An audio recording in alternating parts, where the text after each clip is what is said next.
They call me Q and Pete. I'm the king of the rumba beat. When I play the maracas, I go chick, chicky, boom, chick, chicky, boom. Desi Arnaz fue la definición del ídolo latino.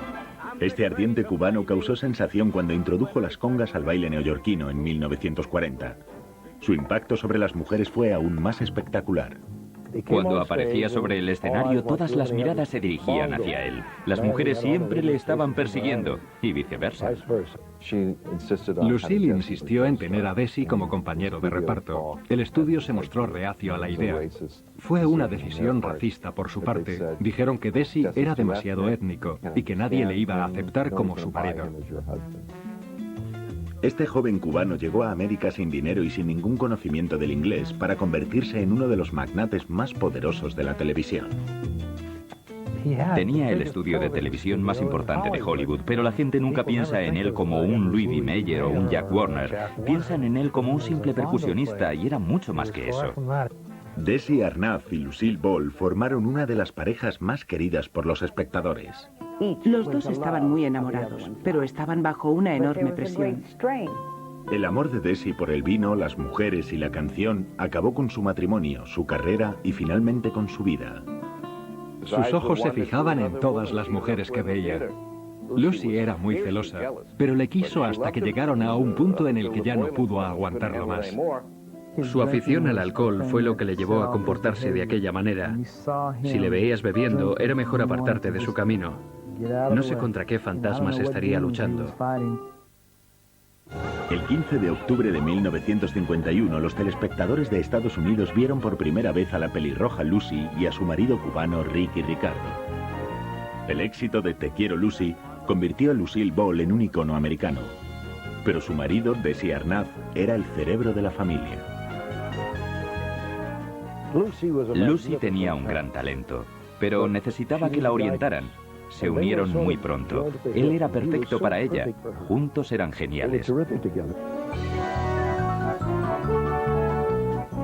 Desi Arnaz era la estrella de Te quiero Lucy, el productor ejecutivo de dicha serie, y además estaba a la cabeza de los estudios Desilu, a los que pertenecía el programa. Desiderio Alberto Arnaz de Hacha nació el 2 de marzo de 1917 en Santiago de Cuba, en una familia adinerada.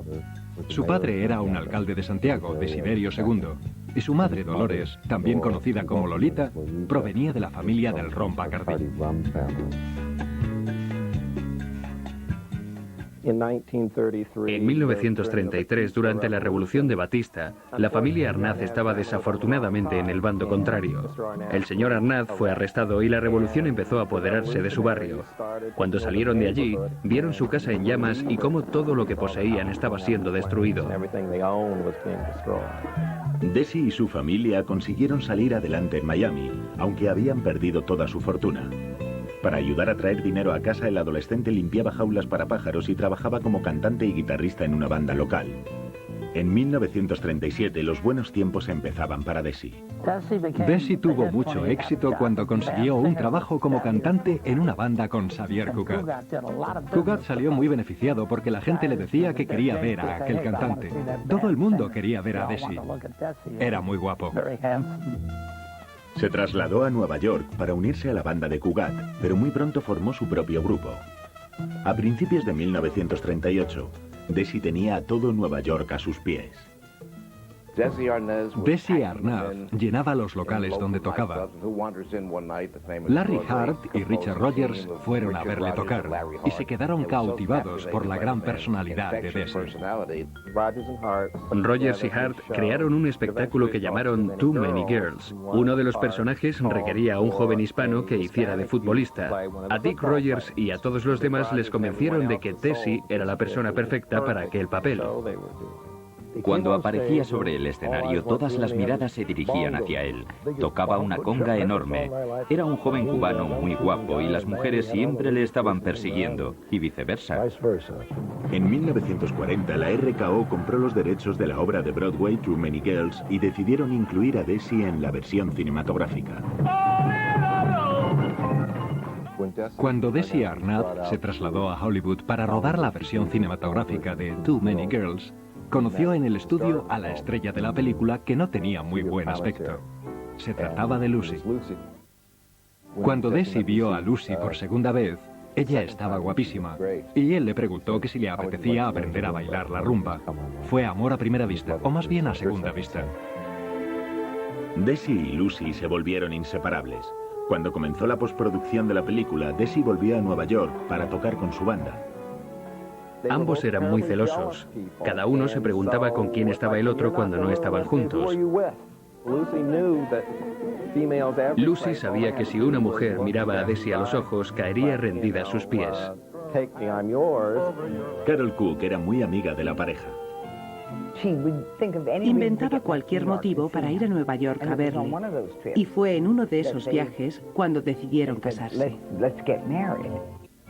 El 30 de noviembre de 1940 condujeron desde Manhattan hasta Connecticut para casarse y volvieron a tiempo para que Desi hiciera su entrada en el teatro. Al principio fue un matrimonio maravilloso. Fue una época estupenda para ambos. Lucy nunca había querido comprometerse y ese no era en absoluto su estilo de vida. Aunque Desi siguió trabajando en Nueva York, la pareja compró una casa en Los Ángeles. Pero cuando las grandes oportunidades de Hollywood aparecieron, solo fueron para Lucy. A pesar de que Desi había hecho un impresionante debut en la pantalla, era cada vez más difícil encontrar papeles adecuados para él porque era latino. Y no había tantos papeles. Eso fue doloroso. Acabó volviendo a tocar en una orquesta porque parecía ser lo más lucrativo. En la primavera de 1943, Desi se alistó en el ejército. Pasó los 2 años siguientes entreteniendo a las tropas y a las jóvenes mujeres alistadas. Cuando Lucy se enteró de las infidelidades de su marido, perdió los estribos y pidió el divorcio. Siempre que veía a su hombre se derretía. Él volvió a casa e intentó convencerla, y eso era la noche antes de que tuviera que aparecer en el juzgado. Pasó la noche con su mujer. Pensó que ella le había perdonado todo. Se despertó a la mañana siguiente y vio a su mujer vistiéndose. Le preguntó que a dónde iba y ella le contestó que iba a divorciarse de él. Pero no fue así. La demanda de divorcio fue retirada. En noviembre de 1945, Desi abandonó el ejército y volvió al mundo del espectáculo. Aún era difícil conseguir papeles en películas, así que Desi regresó con su banda. Tocaban regularmente en el Teatro El Capitán y en el Club Siros. Se puso muy contento cuando pudo escapar del racismo que le obligaba a cantar solo canciones latinas. Cuando firmó un contrato con la RCA, hizo algunas canciones que no eran latinas. Estaba contento. Vendió muchos discos. Desi se ganó el título del Rey de la Rumba tras aparecer en la película Cuban Pete en 1946.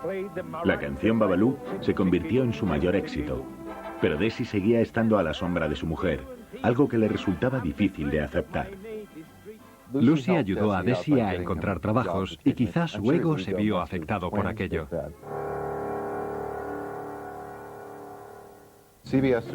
La CBS propuso a Lucy llevar su propio programa radiofónico, My Favorite Husband, a la televisión.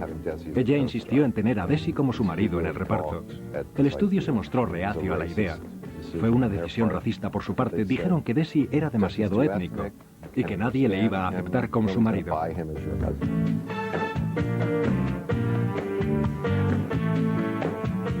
Ella preguntó, ¿pero qué dicen si estamos casados? En el estudio dijeron que le estaba igual, así que con su propio dinero organizaron un espectáculo de vodevil y salieron a la carretera para demostrar a la CBS que el público les iba a aceptar como un equipo, y aquella gira tuvo mucho éxito. En 1951 la CBS les dio luz verde para rodar un piloto de su serie, pero la pareja quería quedarse en Los Ángeles y no ir a Nueva York para rodar, lo cual suponía un coste más alto al estudio. Aceptaron cobrar menos sueldo, pero obtuvieron la propiedad de los negativos una vez que la serie fue emitida. Lucy y Desi acabaron siendo los propietarios de los programas y eso les supuso enormes beneficios de distribución. Cuando hicieron el episodio piloto, se llevaron la cinta a Nueva York. Milton Bio, que era el anunciante de Philip Morris, se convirtió en su sponsor. Se lo enseñó a sus amigos Richard Rogers y Oscar Hammerstein. Hammerstein dijo que se quedaran a la pelirroja y se deshicieran del cubano. Poco después del nacimiento de la pequeña Lucy Arnaz, Se emitió el primer episodio y Te quiero Lucy se convirtió en un enorme éxito. Desi era el coprotagonista de la serie, el productor ejecutivo y el presidente de la productora Desilu, propietaria de la serie.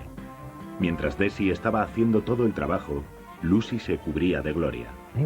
Estaba infravalorado como actor y como hombre de negocios. Debido a su acento cómico que utilizaba para su conveniencia, la gente no le tomaba en serio. Él sabía que Lucy era la clave del éxito de la serie. Una de mis cosas favoritas era cuando ella perdía los estribos y él la rodeaba con su brazo y nos decía: si algo le ocurre a ella tendremos que ponernos un puesto de castañas. En 1952, Desi recibió una noticia inesperada. Lucy anunció que estaba embarazada. No sabían qué hacer porque ninguna mujer había sido vista embarazada en televisión antes. Ni siquiera se podía nombrar la palabra embarazada en televisión. Así que Jess tuvo la idea de incorporar el bebé en el guión. Fue lo más grande que había sucedido en televisión. Cuando Lucy fue al hospital para dar a luz a su bebé, que fue el mismo día que Lucy dio a luz en la vida real, tuvo 44 millones de espectadores, 15 millones más de los que vieron la inauguración de Eisenhower. Desi Jr. salió en la portada del TV Guide. Te quiero Lucy recibió un Emmy a la mejor serie cómica en febrero de 1954. I hope that next year the Academy does not forget the writers. La pareja disfrutaba de un feliz matrimonio en televisión, pero en la vida real tenían serios problemas. Cansado de estar a la sombra de su mujer, Desi se abandonó a la bebida y a las mujeres. Lucy siempre tuvo un problema con Desi por la bebida y las mujeres. Los dos estaban muy enamorados, pero estaban bajo una enorme presión. Todos conocíamos a Desi. La gente pensaba que era el típico Latin lover y que los hombres latinos son así, aunque yo creo que son los hombres latinos los que extienden ese rumor. Keith Thibodeau era el pequeño Ricky en la serie. Había mucha tensión entre Lucy y Desi. Y lógicamente todo el set estaba pendiente del asunto. Desi era dueño del estudio de televisión más importante de Hollywood, y la gente nunca piensa en él como un Louis B. Mayer o un Jack Warner. Piensan en él como un simple percusionista, y era mucho más que eso. Arnaz intervenía en el desarrollo y la producción de todas las series de la productora Desilu, incluida Los Intocables. Los Intocables continuaron a finales de 1959 y la serie obtuvo mucha audiencia. Desafortunadamente también causó ciertos problemas al mostrar a los estereotipos contra los que la comunidad italiana había intentado luchar durante 30 años. De repente, todos los mafiosos volvían a aparecer cuando se emitía la serie Los Intocables. Robert Stack protagonizaba dicha serie. No fue del agrado de algunos grupos de gente que resultaban ser gángsters, y hubo amenazas. Si vas a asustar a alguien, lo mejor era elegir al cabecilla. Así que fueron directamente a Desi, y Desi había crecido en el lugar adecuado para poder decirles que podían dejarse el sombrero puesto. Los mafiosos eran el menor de los problemas de Desi. Su afición al alcohol estaba destruyendo no solo su matrimonio, sino también su carácter. Se comportaba bastante mal en público, y aquello se convirtió en un gran problema. A finales de los 50, Producciones Desilu creció más y más, y Desi se volvió cada vez más importante, hasta el punto de agobiarse. Un día fue visto a la salida de un prostíbulo, y fue arrestado por conducir ebrio. Aquel detalle salió en los periódicos. Lucy lo vio y se puso furiosa. Creo que aquello fue el principio del final de su matrimonio. Cada vez que Desi tenía problemas con la bebida y el público se enteraba de sus arrestos, a Lucy le daba un vuelco el corazón. Con el paso de los años lo llevó mejor. Creo que se volvió más abierta. Aún así era cada vez más duro para ellos estar juntos en el estudio. Lucy estaba muy afectada y emocionalmente muy alterada. En 1960 decidieron poner fin a su matrimonio de 20 años, pero ambos se mantuvieron muy unidos.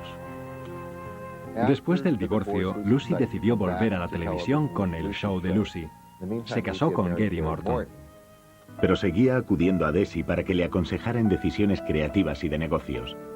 Los accionistas de Desilu empezaron a preocuparse por las indiscreciones de Desi. Lucy compró las acciones de la compañía de su ex marido por $3 millones. Desi decidió vivir en Delmar, cerca del hipódromo. Empezó a verse con Edith McHurst. También era pelirroja, y al cabo de 6 meses se casaron. Pero Desi seguía bebiendo y fijándose en otras mujeres. En 1986 le diagnosticaron cáncer de pulmón. Se estaba muriendo y lo sabía. Estaba muy cansado. Decía que tenía la gran C.